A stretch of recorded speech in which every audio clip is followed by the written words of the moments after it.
County Public Library in Georgetown, Kentucky. And we're going to talk about Women's History Month. This is our program, Discover Women's History Month. Welcome back, guys.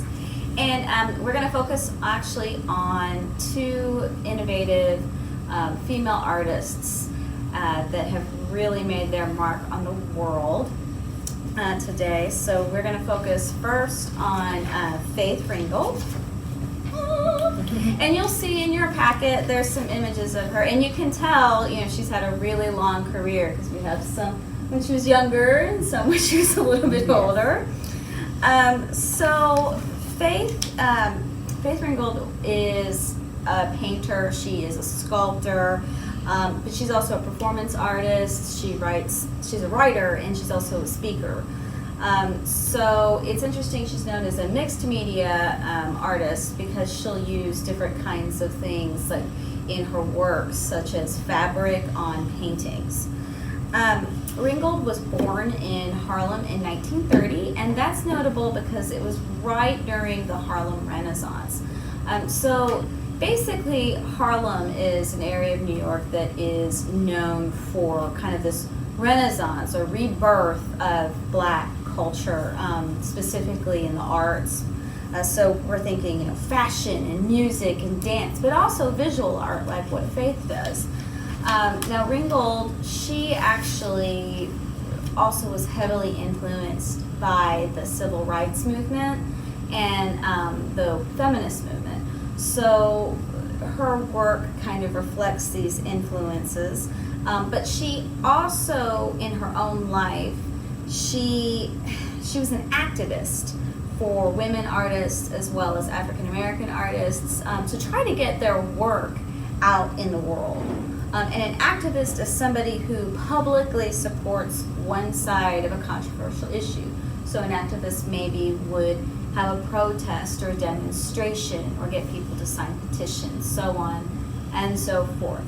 So Faith Ringgold not only made her mark in terms of what she did and created as an artist, but also in how she worked with the art world itself. And I will say, she also, through her activism, she did get herself shown in the Guggenheim and the Whitney Museum.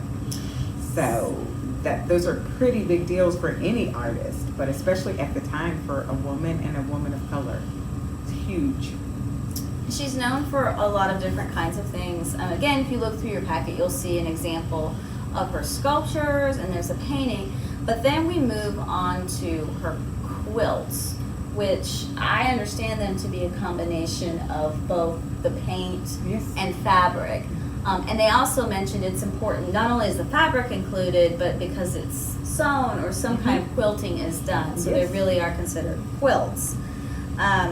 So the first one was Echoes of Harlem, but then we have something we call a story quilt. So if you look on your page, there's also words that have been included into these quilts. So they really have gone from just being images, just pictures, to words that are on there, and it tells a full story. And what I understand, she kind of started it because she couldn't get her work published, or that was one reason she said. Yeah. But it created like this whole new artistic way of thinking about the world. It's definitely a distinct style. So she's been great. Right. One of her more distinct quilts, story quilts, was the story of Aunt Jemima. Mm-hmm. Yeah. She took back her story, and instead of having her characterized as a victim, she took it back and characterized her and framed her as an entrepreneur and talked about how she ran her business and that kind of thing. And that was one of the ones that was like, it was a way of reclaiming Black history and telling it. Okay. Again, yes. That piece is called Who's Afraid of Aunt Jemima. So I hadn't read that though. Okay. Yes. So we are going to actually make some story quilts today. Yes. And Yolanda's going to walk us through that. Okay, so here's the bag that goes along with this particular Discover. So what you're going to find in your bag that we need for this particular project is these little slits of paper. And I will say we used new paper this time, but if you guys had other like old paper you want to chip in, you can add more. So those you want for this, and you want your white piece of paper and whatever color piece of paper you have, construction paper. So here's what we're doing. We are going to, can I see your yellow? Yes. So you're going to take whatever color piece of paper you got, and you're going to center it in here. I'll show you this. I should have held this up first. This is kind of what we're going to be creating. This was my own story quilt. And this one is me. It's called Throw and Paint, because I wanted to get back to painting. I actually have now. So what we're going to do is first glue this down, and I'm just going to show you that. Take your glue sticks out, and just, you want to make sure to put down your edges really well, because you don't want it to, well, you don't want it to come up, but let me show you why. And you can just eyeball it. It doesn't have to be perfect, just kind of. So, and on here, before you glue it down, you can go ahead and paint whatever your story's about. I did another one where I did my own house and kind of just the story of my house. So, but go ahead and do that. And after you have your picture drawn on there, whatever it is, then you're going to create, you can see this little border. Now with these little slits of paper, you're going to create your squares. And again, don't be scared of this. It looks like it could be like crazy. It's not. You can even do them like I'm getting ready to. I'm going to do a bunch of them at a time and cut them off. And do you see how they're not even the same size? They don't need to be. I'm going to go with this one and make it just so you just want it to fit on your paper. And that seems to fit for this. And even if you need to, go ahead and cover up a little bit of it. Because what happened for Faith when she was doing her quilt is it was, it's kind of like a crazy quilt the way we think of it. You're just piecing the pieces together, and you can even embellish around after you do it. So I'm going to do my corners first because I like the idea of that to get some kind of stability and symmetry going for me, since I'm using the bigger pieces in here. And just go ahead and do that. But she would then just sew the pieces together so they fit together. And I'm going to continue to show you what I mean by that. They don't all fit nicely, so see how that didn't? So now I'm going to put it that way. Put it that way. And right now they're still leaning off my paper. And that's okay. I'm going to get a different piece. I want a different color to go in there. And you just kind of cobble it together to where it fits to your taste. So that's our edge.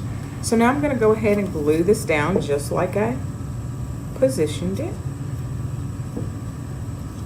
This one I'm going to make match up because that's what I want to do. And I'm going to leave that up just a little bit in case I want to put this piece underneath.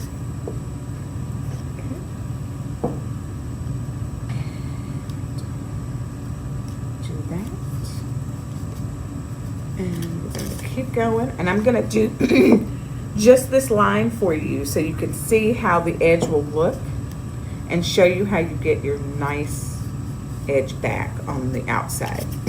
I'm not going to do the whole quilt for you because I think you get the idea of how to create it. All right.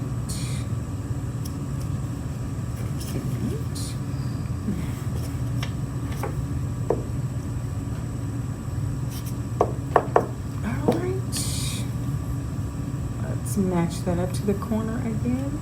And actually I'm going to lay that right over that piece. So just, this is nothing to be, there doesn't have to be anything perfect about it.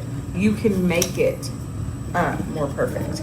So when you turn it over, you can see how it hangs off. Okay? So then you just pick up your scissors and you cut down the line, and that takes care of the fray. And so you're just going to do that all the way around until you have your story quilt in the middle.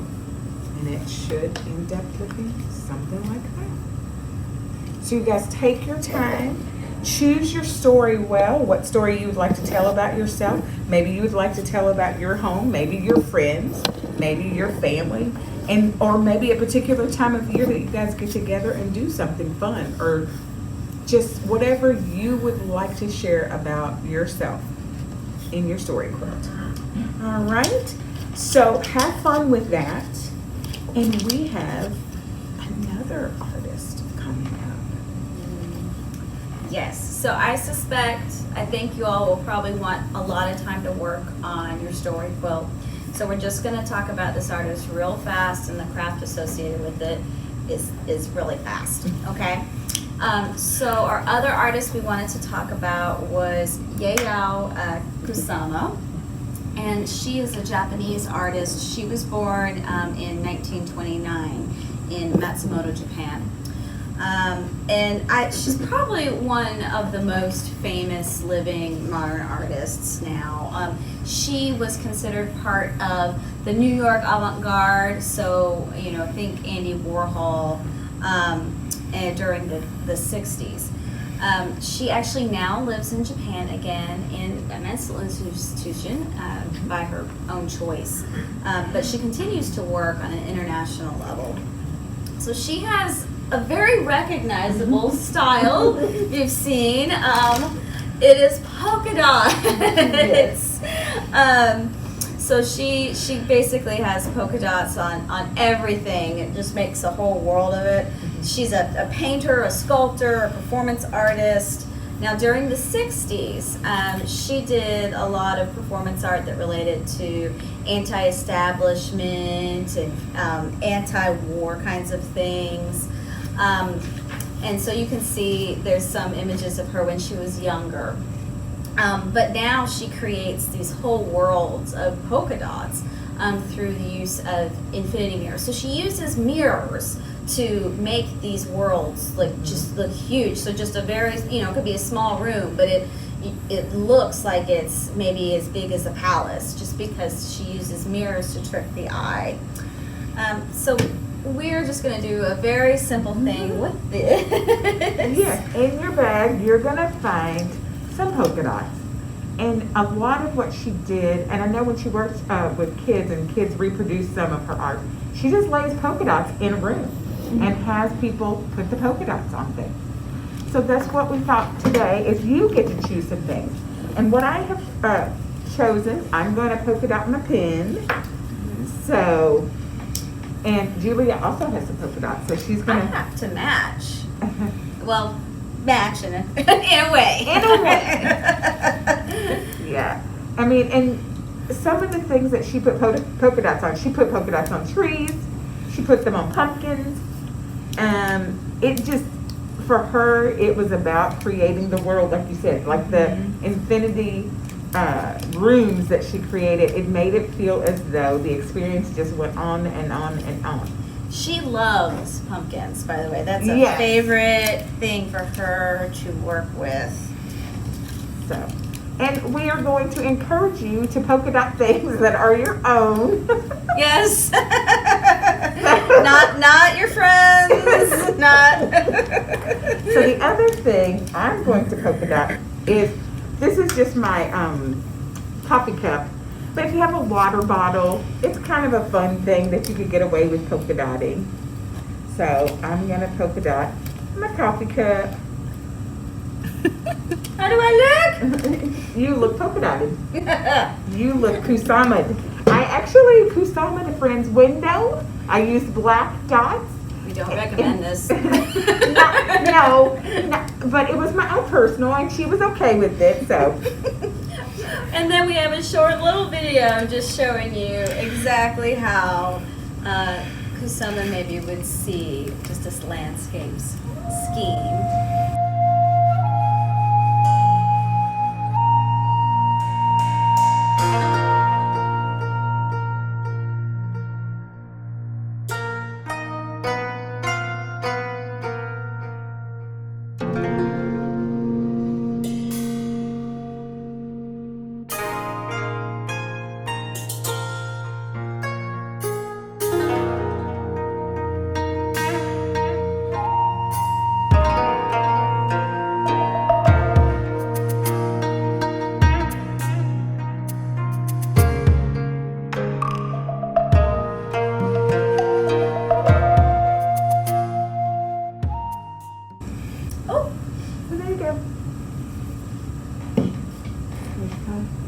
Kusama pen.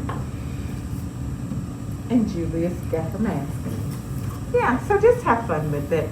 And again, use something that's your own. Always a good idea. Yeah. All right, folks.